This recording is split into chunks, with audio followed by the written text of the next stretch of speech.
আলাইকুম, সবাই কেমন আছেন? আমি চলে আসলাম আমার দাদু বাড়িতে চকের মধ্যে।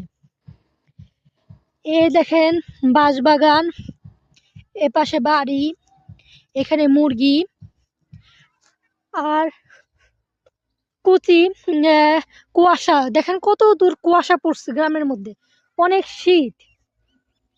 এই দেখেন ছোট ছোট হলো ধান ক্ষেত, ধান উঠতেছে সামনে।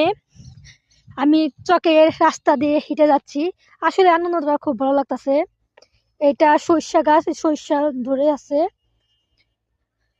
এপাশেও সরিষা। সামনে চলুন, দেখেন সামনে কত সরিষা গাছ। এটা আরো কিছুদিন পরে বড় হলে ছবি তুলতে খুব ভালো লাগবে। আপনি বলতে পারেন এখানে নৌকা কেন? এখানে হলো বর্ষার দিনে পানি উঠে, তাই এই নৌকা এটা। দেখেন সরিষা। ওয়াও ওয়াও, গ্রামে আসলে ভিউগুলো সুন্দরই লাগতেছে, ভালো। আজকে ভিডিও এ পর্যন্তই। ভিডিওটা ভালো লাগলে কমেন্টে বলবেন। আল্লাহ হাফেজ।